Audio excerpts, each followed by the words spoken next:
Hello friends, welcome to my channel. I am Prashansa. आज हम पढ़ेंगे total history and civics book, chapter number 9, medieval India the Mughal empire. आज chapter में हम Mughal empire में क्या हुआ, उसके सोर्सेस क्या है, वो कैसे बना, वो डिस्ट्रॉय कैसे हुआ, इसका एडमिनिस्ट्रेशन, सब चीज़ स्टडी करेंगे। On the eve of Babur's invasion of India in 1526, India was ruled by breakaway kingdoms of the Delhi Sultanate and there was no powerful central authority. Bengal, Jaunpur, Gujarat, Malwa and Mewar had all become independent. These states were always fighting against one another with the result that a sense of insecurity and tension reigned supreme throughout the country. However, these regional kingdoms one by one came under the control of Mughals. ये जो kingdoms थे, बंगाल के, जौनपुर, गुजरात, मालवा और मेवाड़, ये सब जो kingdoms थे, ये सब अंडर कंट्रोल आ गए मुगल्स के। कैसे मुगल से कंट्रोल में आ गए? ये सारे किंगडम एक दूसरे से हमेशा लड़ते रहते थे। सबको इंडिपेंडेंट बनना था, कोई भी एक दूसरे के ऊपर डिपेंडेंट नहीं रहना चाहता था। अगर ये बंगाल का राजा गुजरात के राजा को कोई गिफ्ट भी दे रहा है तो गुजरात का राजा समझता था कि वो उस पर डिपेंड बन रहा है, फिर वो उससे फाइट ऑर्गेनाइज कर देता था। तो इसी तरह से कोई भी चीज़ इंडिपेंडेंट बननी चाहती थी, कोई भी किंगडम डिपेंडेंट नहीं रहना चाहता था। तो फाइट का फ़ायदा उठाया बाबर। जब वो इंडिया में आया, उसकी एक ईविल आई थी इंडिया के ऊपर, हर एक किंगडम को तोड़ने की। दिल्ली सल्तनत इसके कारण टूट जाएगा और फिर मुगल एम्पायर को अरेंज करेगा वो। तो सबसे पहले बाबर आया, सारे किंगडम पे नज़र रखा, उसको इंडिपेंडेंट बनाने का जोश खोला, उसके कारण सब लड़ाई करने लगे और फिर वो धीरे धीरे करके सारे किंगडम्स को मुगल नामक एक एम्पायर में कंट्रोल ने कर लिया। Sources. The main source of information about the Mughals are, कुछ सोर्सेज होते हैं इंफॉर्मेशन जिससे हम याद रख पाते हैं कि हाँ मुगल्स थे, ये एम्पायर बना हुआ था, क्यों बना था, ये हमें सोर्सेज में पता चल जाता है। In a Akbari, it was written by Abdul Fazl, the minister and one of the 9 jewels at the Akbar's court. It was a part of large project of history, writing a commissioned by Akbar. It is regarded as a precious source of information about the administration and culture during the reign of Akbar. N. A. Akbari एक returning form sculpture है जो अब्दुल फजल ने लिखा हुआ है। वो minister है अकबर के कोर्ट के और 9 ज्वेल्स मतलब 9 मेन मिनिस्टर्स में से एक है। कौन? अब्दुल फजल, जिन्होंने एन ए अकबरी लिखी थी। It is a one part of large project of history writing commission by Akbar. Ain i Akbari क्या है? राइटिंग कमीशन है। राइटिंग कमीशन मतलब जो रिटन होता है, और कमीशन मतलब एक स्कल्पचर टाइप की चीज़ जो एक पेपर के ऊपर, पेपर को गर्म करके ऐसे करके कोई पेपर को हार्ड बना के उसके ऊपर लिखी जाती है। पहले पेपर के ऊपर लिख दी जाएगी, फिर उसमें केमिकल प्रोसेस के ज़रिए से हार्ड कर दिया जाएगा। तो एन ए अकबरी ऐसे लिखी गई थी अब्दुल फजल के द्वारा, जो 9 ज्वेल्स मतलब 9 रत्नों में से एक थे। It is regarded as a precious stone of information. ये एक प्रेशियस सोर्स माना गया है इंफॉर्मेशन का about the administration and culture during the region of Akbar. Akbar के टाइम में ये बहुत इंपॉर्टेंट था, मतलब जिसके पास, जिसके महल में नहीं है उसका तो कोई कीमत ही नहीं है। Ain i Akbari is divided into 5 books. Ain i Akbari 5 books में डिवाइडेड है। उसकी जो पहली बुक है वो डील करती है हाउस होल्ड से। मतलब ये इस पढ़ने के बाद हमें समझ में आ रहा है कि इन ए अकबरी हमें निजी जीवन के बारे में सिखाती है। मतलब जो लोअर क्लास का है, जो धीरे अपर क्लास में जा रहा है, और वो जो हायर क्लास का है, हर एक क्लास के बारे में आपको क्या करना है, क्या नहीं करना है, गुड एंड बैड सब सिखाती है हमें। पहली बुक डील करती है हाउस होल्ड से। Second book deal with servant of the emperor, military and civil services. इन सब चीज़ों के जो सर्वेंट होते हैं वो सेकेंड बुक से डील करती है। Imperial house hold, house hold में कैसे डील किया जाता है वो फर्स्ट बुक में बताता है इन अकबरी की।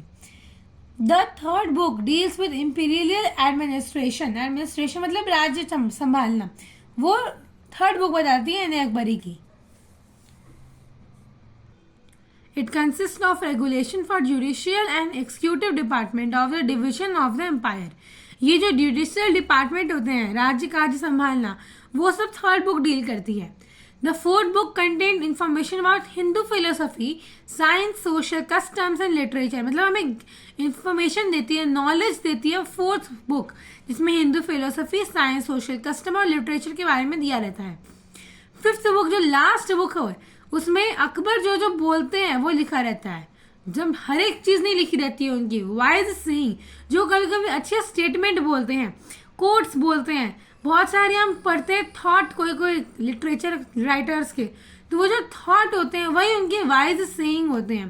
तो अकबर में जब कभी कभी कोई थॉट बोलते हैं, कोई कोट बोलते हैं, कोई स्टेटमेंट बोलते हैं, तो वही चीज फिफ्थ बुक में नोट डाउन कर दी जाती है एन ए अकबरी की. This is also contain an account of the ancestry and biography of the author.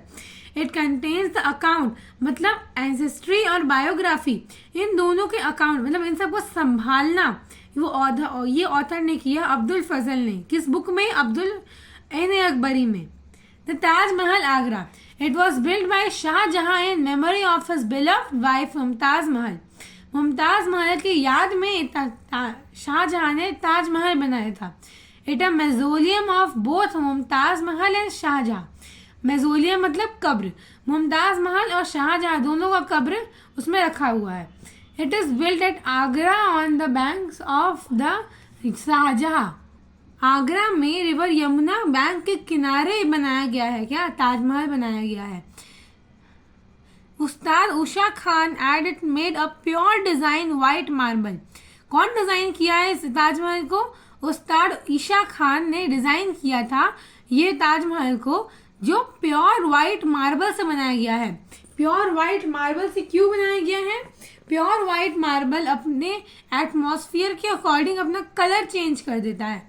हर साल ताजमहल का कलर कुछ और रहेगा, क्योंकि जैसे जैसे एटमॉस्फेयर खराब हो रहा है वैसे वैसे ताजमहल का कलर चेंज होते चला जाता है. हाँ, बेसिक कलर्स वही रहेंगे, लेकिन थोड़ा स्लाइट डिफरेंस रहता है. The main structure is constructed on a high platform. On each of the four corner of this platform is the minaret. जो हाई प्लेटफॉर्म में बनाया गया है, मतलब लोकल जो रोड है उससे थोड़ा ऊंचा बनाया गया है ताजमहल को, और उसके साइड साइड में 4 मीनार खड़ी कर दी गई है. अगर ये मीनार गिर गई तो ये तुरंत गिर जाएगा, और अगर ये गिर गया लेकिन तो भी ये मीनार नहीं गिरेगी. इस तरीके से इसको डिजाइन किया गया है. The central dome rises to the height of 56.1 metre. जो सेंट्रल डोम है उसका जो हाइट पूरा ये ऊपर वाला रॉड सब लेके ये पकड़ा गया है 56.1 मीटर का. The interior has an octagonal chamber. Interior में ऑक्टेगनल चैप्टर है, मतलब एक पेंटागन होता है 5 साइड्स का, ऐसा ही ऑक्टागोनल है 8 साइज का. 8 साइड के दीवार बनाई गई है. ऐसे नॉर्मल घरों में 4 दीवारें होती हैं, लेकिन ताजमहल के अंदर 8 दीवारें हैं. उसका चैम्बर बनाया गया है, मतलब ऐसे ऐसे इसको स्ट्रक्चर फॉर्म किया गया है. 1 2 3 ऐसे पूरा बनाया गया है. The marble dome in the centre looks like an inverted lotus. जो मार्बल डोम है सेंटर में, अगर हम ताजमहल के अंदर जाएं और नीचे से अगर हम ऊपर देखें तो हमें ऐसा लगेगा लोटस में है जो उल्टा करके रख दिया गया है हमारे सर के ऊपर. The actual graves are in lower chamber underground. जो ग्रेव्स है, जिसके जो मेन इंपॉर्टेंट सोर्सेस है, बहुत सारे स्कल्पचर्स ताजमहल के अंदर भी दबाए हुए हैं, वो सब कहाँ पे है? अंडरग्राउंड है, लोअर चैम्बर के. The entire structure of Taj Mahal is made up of marble. ये हमने अभी देखा. Wall is decorated by floral design and semi precious stone. Wall जो है वो फ्लोरल डिजाइन और सेमी प्रीशियस स्टोन, मतलब ज्यादा भी प्रीशियस नहीं, थोड़े प्रीशियस स्टोन और फ्लोरल डिजाइन से डिजाइन कर दिया गया है इसके वॉल्स को. The method of decoration is called pietra dura. जो डेकोरेशन का मेथड है, मतलब जो फ्लोरल डिजाइन बनाई गई, सेमी प्रीशियस स्टोन से सजाया गया, उस मेथड को क्या बोलते हैं? पेट्राडूरा. The Taj Mahal brought together on an architectural form developed by Mughal like massive dome of marble, petradura, inlay work and chhatris. जो मेथड है डेकोरेशन का उसको पेट्राडूरा बोलते हैं. और ताजमहल को लाया गया साथ में कहाँ लाया गया? उठाकर तो नहीं ला सकते हैं उसको आर्किटेक्चरल फॉर्म में लाया गया. मुगल्स ने उसको ऐसे बनाया कि वो हम ताजमहल को यूनेस्को में कर देते हैं, वर्ल्ड हेरिटेज साइट में उसको हमने डिसाइड कर दिया है. 7 वंडर्स में से एक है ताजमहल. मुगल्स ने उसको ऐसा डिजाइन कराया गया था ये वो 2007 में ही 7 वंडर्स में से एक बना दिया गया है ताजमहल को। किसने किया है? यूनेस्को ने किया है। वर्ल्ड हेरिटेज साइट 1988 1983 ये यूनेस्को की कंपनी है, जो टीम है वो डिक्लेयर कर दी है 7 wonders of the world in 2007 Taj Mahal को। The Jama Masjid was built by Shahjahan. अभी जो भी बन रहा है सभी शाहजहां बना रहे हैं। ताजमहल भी शाहजहां बनाए, जामा मस्जिद भी शाहजहां बनाए, और नेक्स्ट जो आएगा वो शाहजहां बनाएंगे। शाहजहां बहुत पैसे वाला आदमी था। It was built by Shah Jahan and biggest mosque in India. It courtyard has the capacity to accommodate 1000 of the people at time. Jama Masjid में इतनी कैपेसिटी है, वो 1000 ऑफ पीपल एक बार में आके उसमें रह सकते हैं। It is built on a lofty basement and majestic flight of the steps leading on imposing gateways of the 3 sides of the courtyard.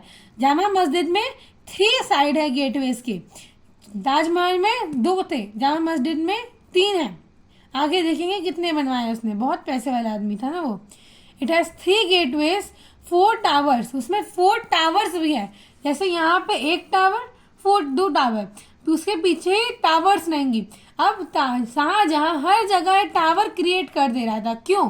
क्योंकि शाहजहां जानता था उसके जो मैकेनिक्स रहेंगे, जो उसके इंजीनियर रहेंगे, वो बीच का जो सेंट्रल डोम रहेंगे खड़ा होकर तो वो देखेगा नहीं, तो वो हल्का बनाएंगे कि जल्दी टूट जाए। तो शाहजहां ने ऑर्डर दिया कि मीनार होनी चाहिए और अटैच होनी चाहिए। अगर हल्की है अटैच कर दो, या तो थोड़ा ऐसे बनाओ कि अगर बीच का भी टूट गया तो मीनार नहीं टूटनी चाहिए, और अगर मीनार टूट गया तो बीच का टूट जाएगा। मतलब ये मीनार ये बीच वाले स्ट्रक्चरल डोम से भी ज्यादा इंपॉर्टेंट है और ज्यादा भारी भी है। देखने में बस पतली दुबली है। 40 मीटर मीनार बनाई गई एक हर साइड पे। The northern gate have 39 steps, eastern gate have 35 steps and southern gate have 33 steps. 39, 35, 33, east south north, north east south. The face of a special prayer hall consists of 11 arcs with the central arc rising far above the roof level. Arcs बनाई हुई हैं। Arc किसको बोलेंगे हम? ये structural डोम बनाए गए हैं, उसके अंदर जो लाइंस बनाई गई है इसको हम आर्क बोलेंगे। ये जो आर्क है वो हाई राइज कर रही है उसके ऊपर, और हमें बाहर से बहुत सारी आर्क दिख रही है, अंदर से बीच में ऐसे एक लाइन बनाई रहेगी जो ऐसा लगेगा दोनों को काट रही है, तो वैसा उसको आर्क बोला जाता है, जो डिवाइड कर देती है प्रेयर हॉल को और उसको ऊपर लेके जाती है।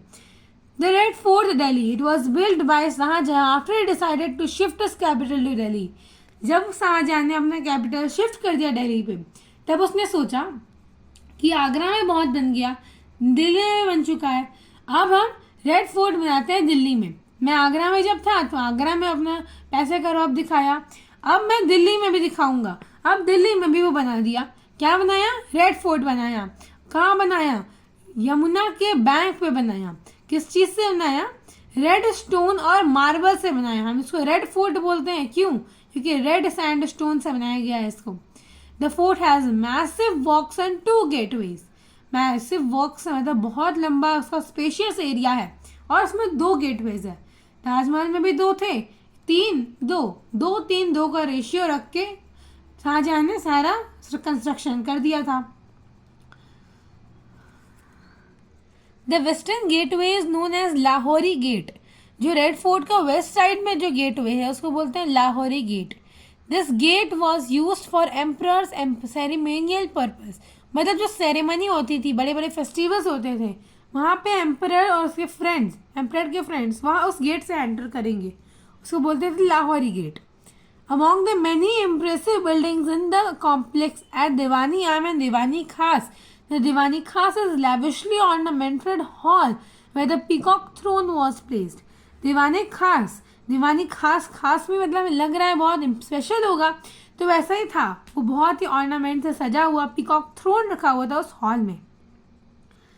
The hall was used by emperor to give audience to the princes of the royal family. जो उनके पास प्रिंसेस है वो रॉयल फैमिली को देना है, तो वो हॉल यूज किया जाता था। Nobles and other important dignities, जो भी सेरेमोनियल पर्पज था। Aurangzeb letter called the Moti Masjid as red fort. Aurangzeb फिर आया और उसने मोती मस्जिद बनाया रेड फोर्ट में। रेड फोर्ट के अंदर मस्जिद है जिसको बोलते हैं मोती मस्जिद, औरंगजेब ने बनाया। It is made up of pure marble, ये भी प्योर मार्बल से बनाया गया है। The red Fort has important historical monument, many historical event are connected with this fort, बहुत सारे हिस्टोरिकल इवेंट इस फोर्ट से कनेक्टेड है। The prime minister of India every year hoists the national flag from its ramparts and independence day on August 15। Prime minister जो हमारे हैं India के, वो इंडिपेंडेंस डे में 15 अगस्त पे फ्लैग होस्ट करते हैं। सबसे बड़ा हिस्टोरिकल मूवमेंट रेड फोर्ट से कनेक्टेड है। आई होप मैंने आप जो पढ़ा है आपको समझ में आ गया है। कोई डाउट है मुझको मैं ये पूछना, वीडियो को लाइक शेयर करना और बेल आइकन प्रेस कर लेना। Thank you, bye.